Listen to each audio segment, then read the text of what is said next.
Welcome back, everyone. Let's finish the scene. Before we get to it, though, I wanted to just say this channel has grown a lot over the past month or two. I've gained about 10,000 new subscribers, which is great. But so a lot of questions are coming up that I have already made videos about, so I just want to encourage you to check out my other content as well. I've made playlists of everything, so there's like tutorial playlists, there's a industry musings playlist, there's a music playlist with all kinds of behind the scenes stuff, and there's also a playlist with all kinds of product reviews. So feel free to check those out first. Because I see a lot of questions and I'm like, I already made a whole video about that. So if you're interested in that, it's much better if you view the video than me trying to explain it in a comment. And also understand most of my content really is based on real life experiences. I have worked on over 70 productions in the past 9 years, both as an assistant but also as a composer myself. So a lot of what I'm saying is just stuff that I've either learned from the composers I've collaborated with or just stuff that I've seen when I was attending sessions or, when I was at other people's studios. But also some of my content is, of course, opinion-based, like what libraries I like. I have reasons why I like what I like, but that doesn't mean that those libraries will work 100% for you. The same way I have certain views on how the industry works and how to deal with certain things, but, that's just my opinion and how I deal with it and how I do it. Even when we're talking about this cue and how I sketch out this cue, this is not how everybody does it. This is actually specifically how I learned it from Ryan Shore. I was doing mock-ups for Ryan Shore a couple of years ago, and this is how he sketches his cues.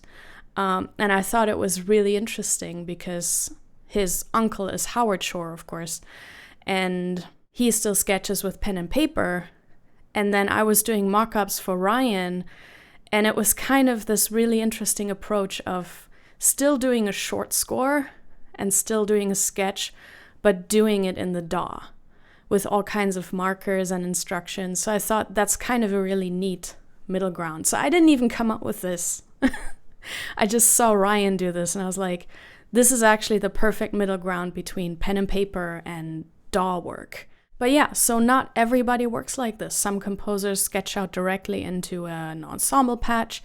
Some composers work directly into the orchestration, into the individual patches.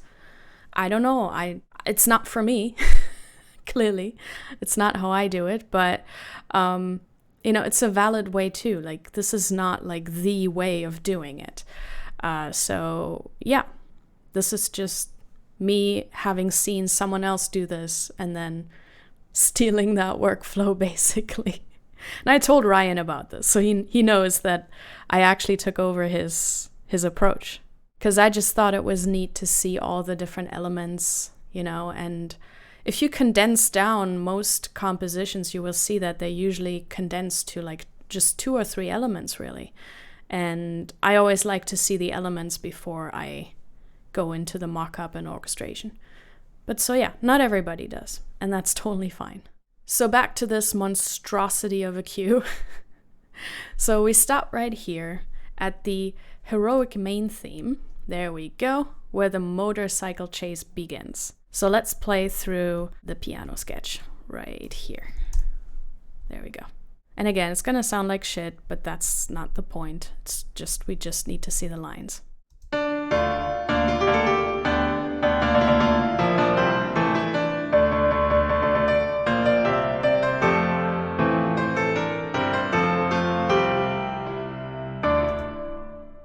This is the part. And so you can see, like, as typical in animation, you just have a couple of bars and then, something else already happens. But so this is the main theme. If you listen to it on the soundtrack, this is a pretty exact statement of the A part and the B part of the main theme, just arranged slightly differently. So this is the theme. Da da da da da da da da da da da da da da da da da. And then higher, the B part. da da da da da da da da da da da da da da. And then there's a counter line here to the B part. Da da da da da da da da da da da. And then the rest is just accompaniment, some rhythmic stuff, the bass lines, the chords that are filled in. And so since we're now in the part where everybody basically plays forte, the theme is usually going to be stated by the brass. So this is going to be played by the horns, and then the horn dips into the counter melody here, and this is probably played by trumpets and probably like high strings or something. We'll see how I did this. I don't remember. And something you can see is I actually, on the first beat here, while they're still in the air right there, I dipped out the low end, and it comes in on the second beat when they land. I also do that at the end of the cue. We'll get to that. But yeah, I was trying to be a smartass, basically. So let's see what the brass does.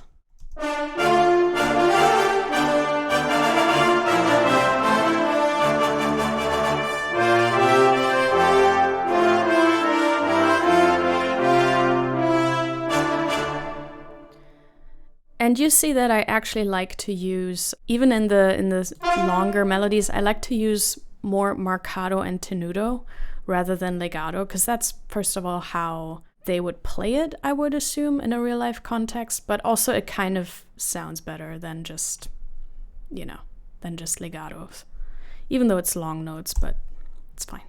And so then what we add to that are the strings and the woodwinds. I know they're doubling each other very often. It's okay. They kind of have to in this context, because if everybody's playing forte, what you're gonna hear is the brass.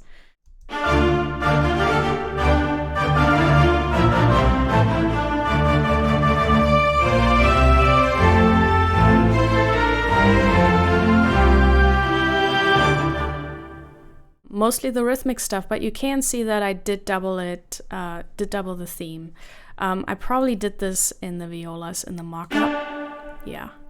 Because it sounds better here, but I think when we did it live, I did tell the orchestrator to put it into the cello, or like divisi the cello, because I wanted this in the cello, but it never quite sounds the way I want in the mock-up. So I put it in the violas because that sounded good. But yeah, in the live context, I actually wanted this to be the cello line. Because basically I like it when the cello double the horns. They do that very often. It's like a standard technique that I enjoy. And then we got some percussion here. But again, I'm not doing a ton of percussion, and I always add it last. All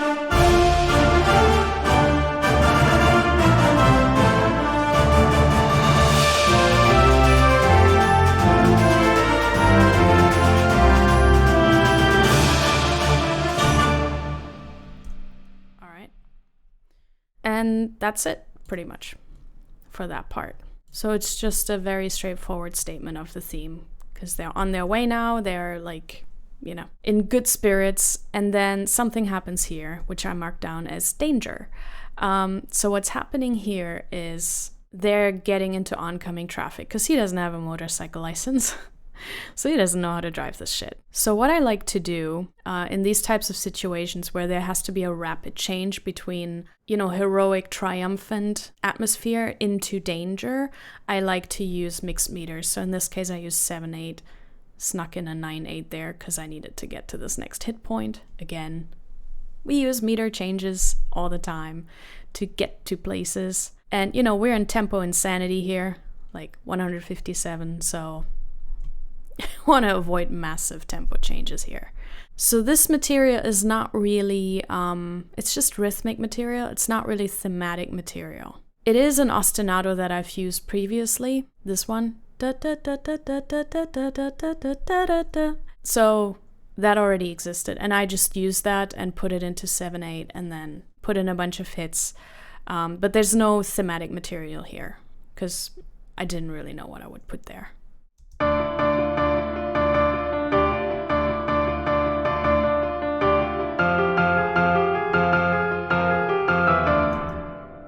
And there's our next hit point.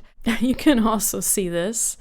I do this a lot in this cue if I already had 4 bars and I still need to fill like another 2, I just shift the thing up or down, either by a third, major third or minor third, or by a second, major or minor.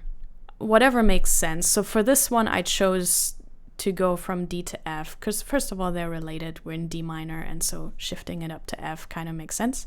It's a median chord, but also the ostinato actually goes there.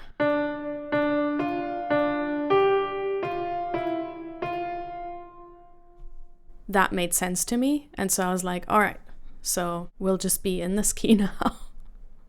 There's no modulation. Like, this is actually not modulation. I remember in college we called this truck driver's gear change. It's literally just a gear change without any preparation. You know, they do that in pop songs all the time as well, or used to. I don't think they do that a lot anymore. But anyway, that's the whole thing. And I orchestrated that across everything pretty much, because there's not really a theme, so everybody gets to do everything. So you got the strings and woodwinds like so.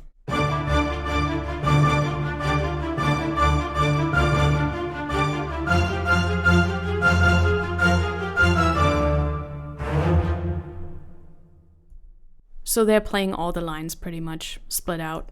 And then the horns and low brass are also doing some stuff.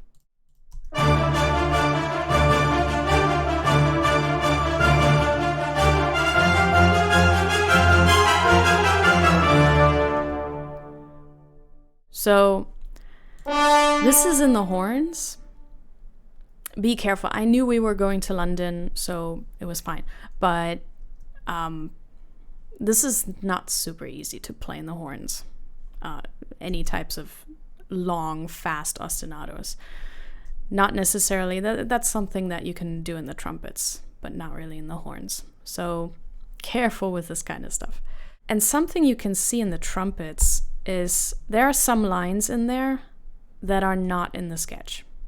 So I do this a lot. You will see this a lot in this cue, where I just add little tiny things that just kind of make sense to me. If I thought something was too boring, or I thought something could use a little bit of forward momentum, I usually use either woodwind runs or some throw-ins from the trumpets. Something like this.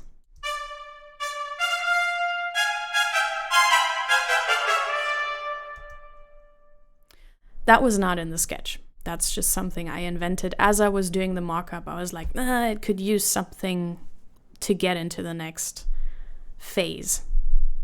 And so this is what I added. And then something else you can always add is just low piano stabs. They always sound kind of cool. To accentuate it. And something else, of course, the percussion.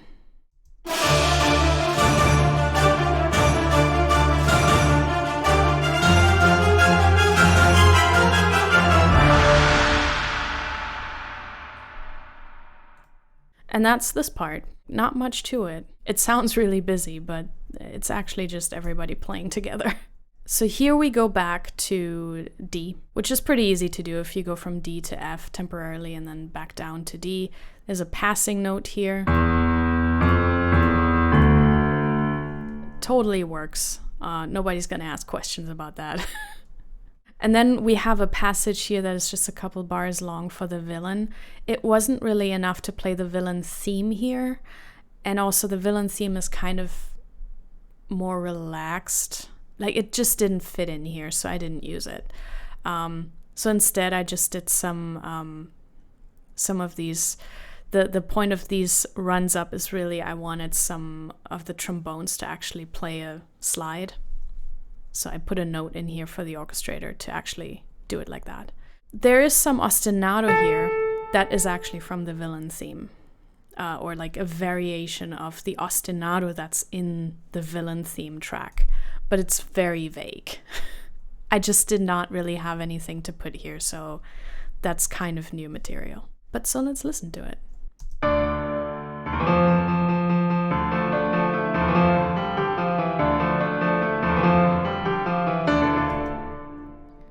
See, not a lot of time.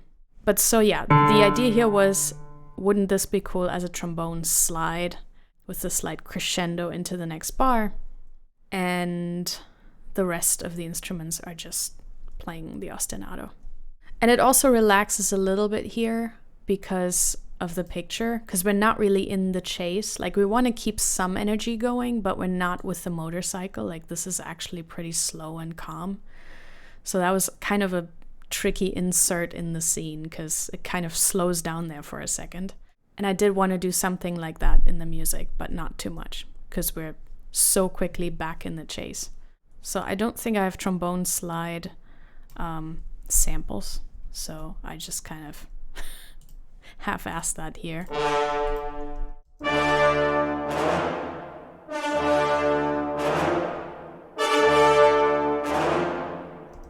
And you can see, again, this kind of thing wasn't in the sketch, these little throw-ins here. I just don't like to repeat stuff 3 times the same way. So I was like, well, how about a horn throw-in here and then have it in fifths and octaves with the trumpets as well, just to give it a slightly different color and build back into this hit point, because then things are getting crazy. So we got this, and then we got the woodwinds and the strings again, playing together as usual.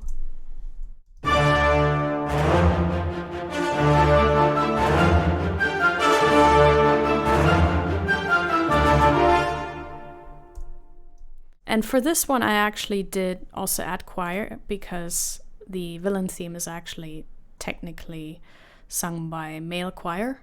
So we don't play the theme here, but I figured at least we could have the choir in there.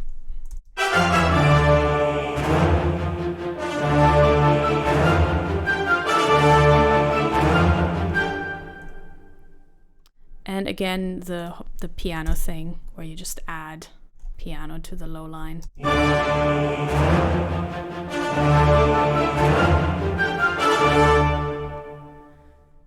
And in percussion, not much going on. Just some tubular bells, tom-tom, and timpani, bass drum. Nothing profound.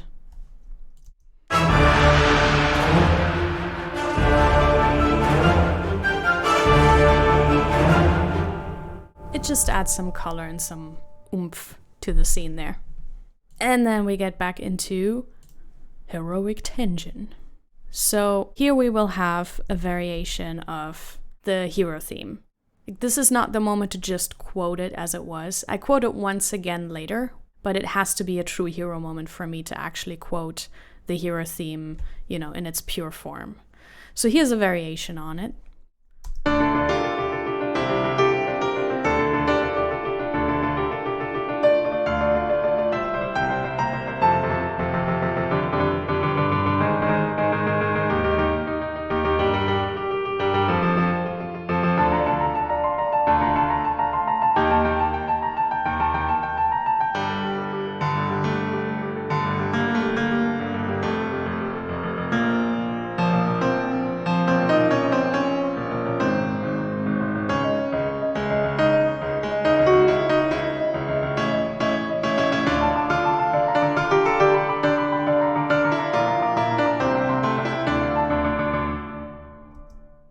So up to here, this is kind of a longer section. So here you have the same thing I did earlier. The first statement of the theme by horns, second statement by the trumpets. So this one goes da da da da da da da. And then the trumpet states it slightly different because I wanted to modulate here, because I needed this filler material to get to here. So this is why I'm kind of using the trumpet imitation to go to a different key. So it's like da da da da da da. But then instead of going back to D, it goes to F. And this time F major instead of F minor. So it's kind of a lighter moment. So here's just some rhythmic stuff because they're talking. And I just keep modulating a little bit just so the cue doesn't stay static. And then we end up here in G minor. This is kind of where they start having this long conversation with the superhero dude.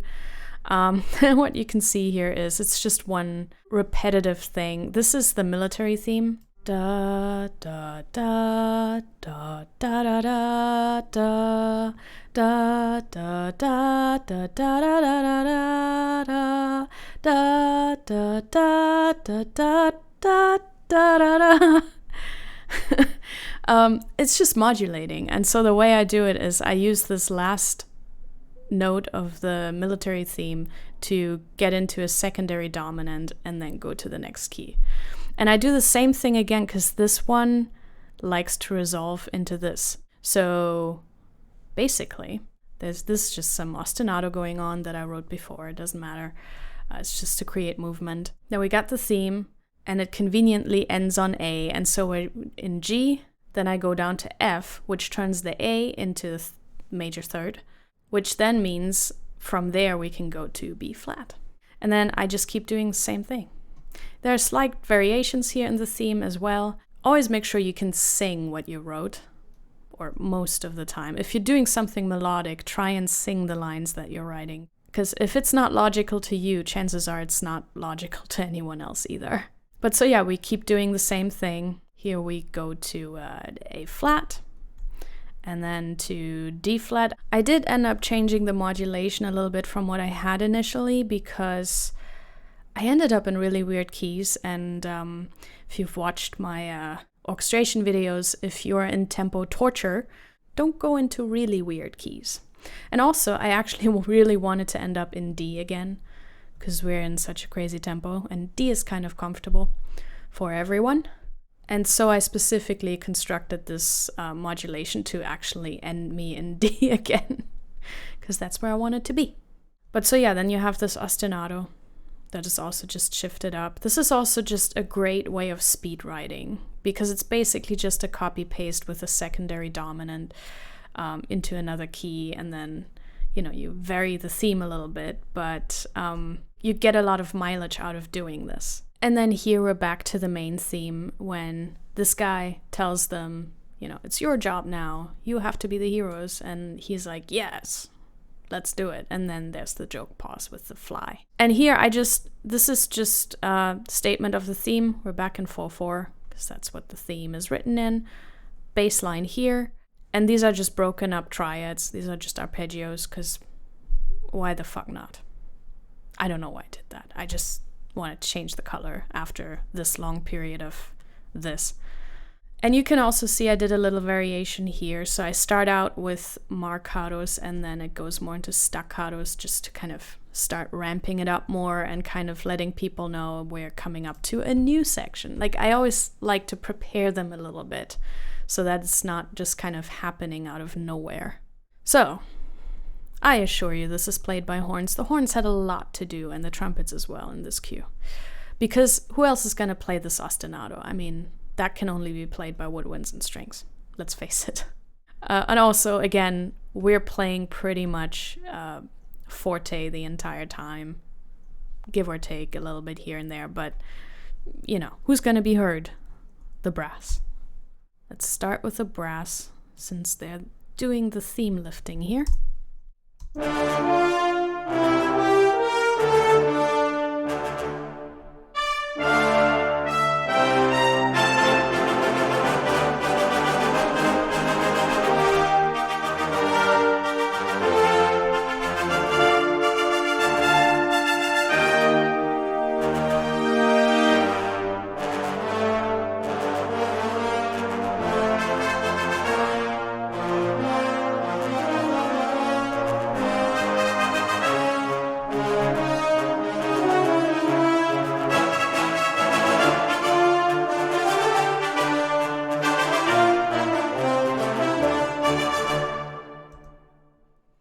So, heavy lifting from the horns.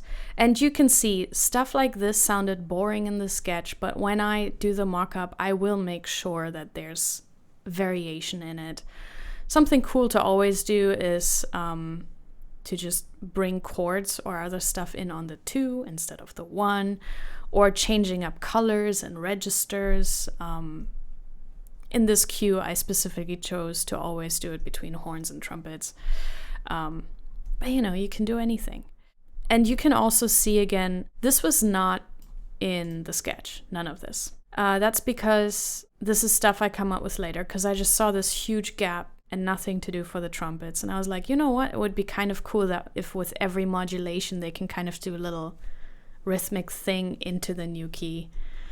And just give them something to do, because, I didn't want them to sit idle for too many bars. And then you have the strings and woodwinds do the ostinato.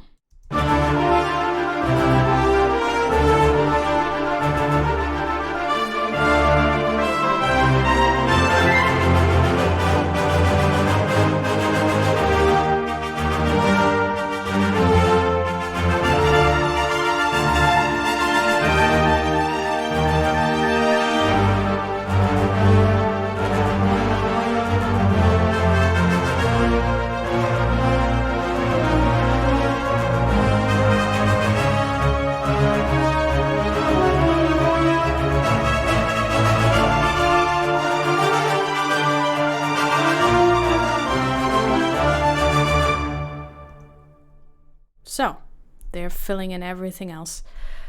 You see again, it's the violas here. In the live recording was the cello, doubling what the horns are doing to give it that really soaring quality.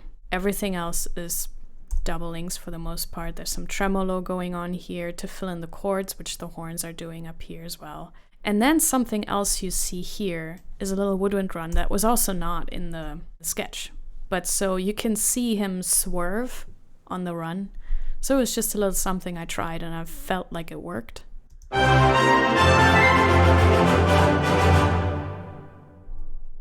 It's not something I do in a sketch. This is something I see later and I'm like, maybe I can add that. And then the percussion, again, like it's doing a little more here, but it's doing the most in this last bit, really. Because we still gotta go somewhere. Like, there's still plenty of bars left.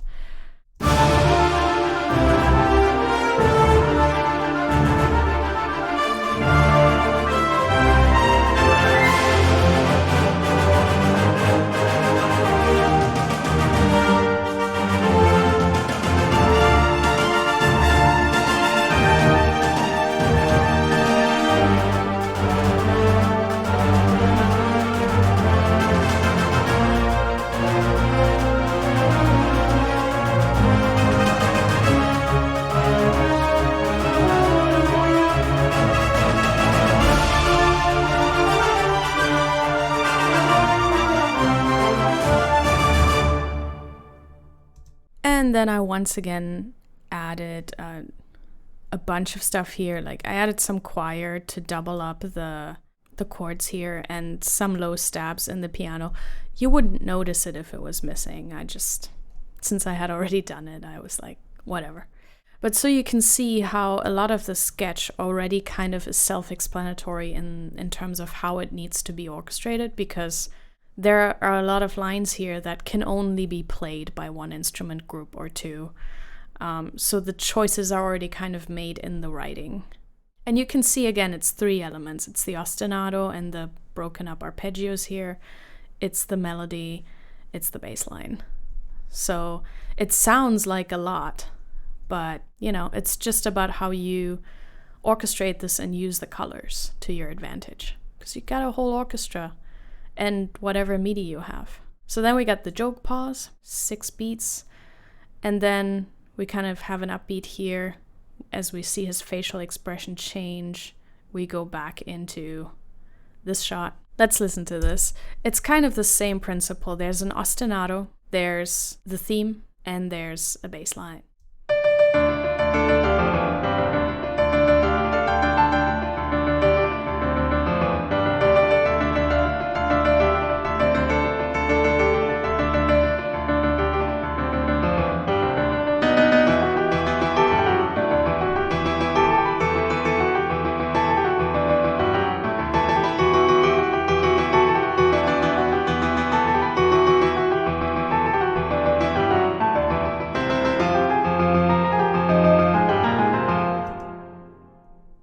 Up until the jump. So, what I do like, if I have such long stretches of ostinatos, I try to write somewhat interesting ostinatos and bass lines, so you can see it's It's not just this one note. There's occasional breakups of that to just do something interesting. Same with the ostinatos. You will find that a lot of interesting ostinatos that we love are not just like straight 8th notes or 16th notes. Like think about Giacchino's Star Trek ostinato. Da da da da da da da da da da da da. That's interesting to listen to. Or John Williams, the Duel of the Fates. Da da da da da da da da da da da da. Interesting to listen to. So I kind of try to do something similar here, where I just try to write a somewhat interesting ostinato that you can listen to for this many bars without going, my God, why? This is the main theme, just slightly varied, pulled out a little bit and rhythmically varied, but that is actually the main theme. And this time I switched it around. So I started with trumpets, and then in the second half, it's imitated by the horns. And then you can also see I doubled the ostinato here an octave higher, just to give it more energy. There is a marker here that says more, which is kind of, you can see his hand. He's giving more gas to the motorcycle to go faster. This is also where I, again, shifted up, again, through a secondary dominant. So we're in D, and then I throw in a B major here to go to E minor. And then same thing here, we go to C, and then we go to F, which are all friendly keys to play in. I initially did not have that key change here, but it was just really boring to stay in E. So just for these 2 bars, I switched. And you can also see there's a meter change here because I needed to get to the jump. It is what it is. Could have probably hidden that somewhere else, but it actually it's okay there because they're running out of time, and so it's fine. We can find a justification for it retroactively. But so, okay, let's listen to the brass first.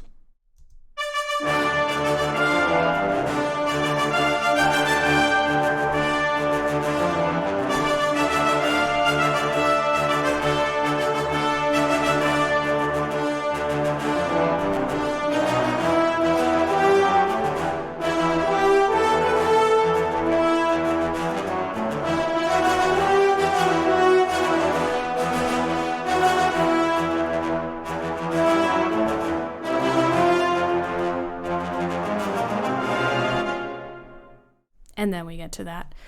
And then woodwinds, as you can see, they're playing the ostinato. I mean, who else is going to play it? Along with the strings.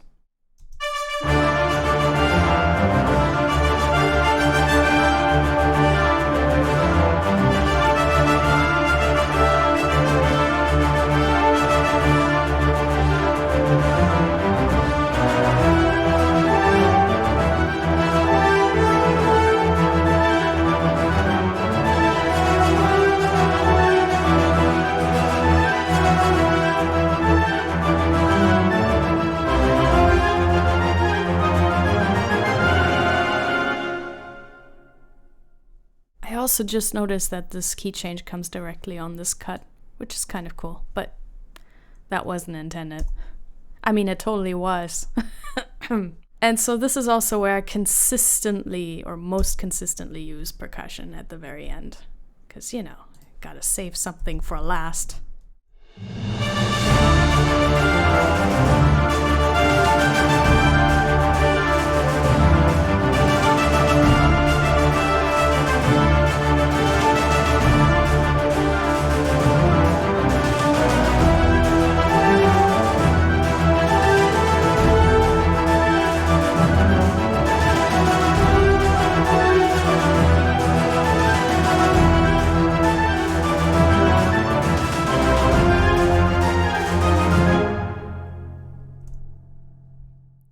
That's really the entire magic here, and yeah, the low piano stabs again. But again, you're not missing them.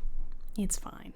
But so now maybe that we're getting to the end, you understand why not only am I sketching out, I'm also spending some time on the themes and building ostinatos and all kinds of stuff, because I saw the film and I was like, I'm gonna need a lot of ostinatos. So I better start now, just sketching out a couple bars, just so when I get to the scene, I don't have to come up with a million things, because, that would be so exhausting. And then we get to the jump, and honestly, I have no idea what the fuck I did here. I did not even sketch that out. See, the sketch ends right there. And I remember thinking, oh yeah, I'll deal with that when I get there. By the time I got here, I was so fucking tired. I just knew what I wanted to accomplish in concept was cluster, some harp runs to give it some forward motion, and I wanted to remove the bottom end of the arrangement because they're, losing their ground. And so I was like, wouldn't it be smart to remove the foundation of the orchestra?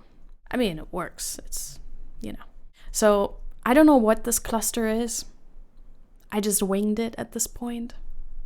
But so I just used these trills here. And you can see every 2 bars, I just shifted it up. So there's no... I don't know what to say here. Okay, it's just like... I basically just wrote these 2 bars and then I copy-pasted and shifted it up. Kind of like I did in some other parts of the cue as well. Because I needed to get here. And so that's how I got there. But so these are the trills I used.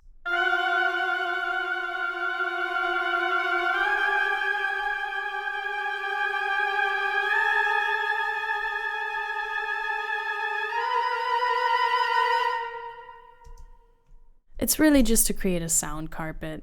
So then on top of these trills, I used some brass chords. I have no recollection of how I constructed these. There is a system to it. I remember thinking something, but I don't know what it was. So these are the chords.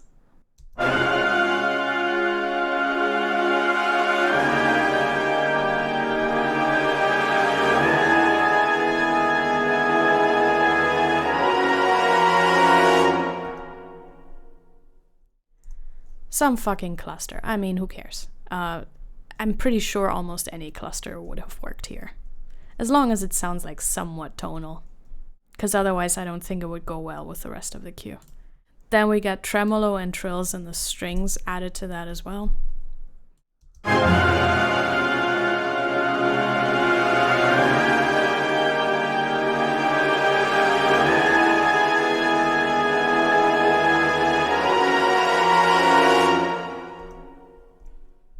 And choir, because why not? Always good for a good sound carpet right here.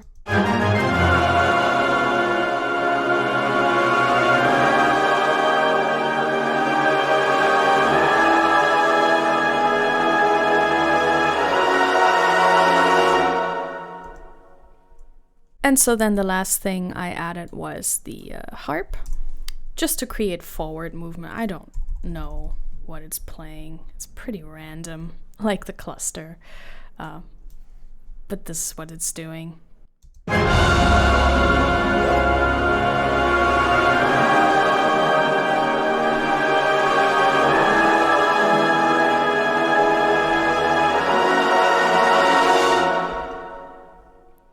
I just thought it was a bit too boring without it. In hindsight, I probably would have doubled this with Celeste normally, but actually, I don't even know if this is playable. I'm pretty sure it's not playable, but that doesn't really matter because we didn't record the harp. Otherwise, this also wouldn't have been my problem because the orchestrator would have had to fix that. So either way, not my problem. What the orchestrator did do is he actually added some piccolo runs to support the harp and to kind of create more chaos in the 3rd octave. The players around the piccolo were really happy about that. Could I have stopped it? Yeah. Did I want to? Nope.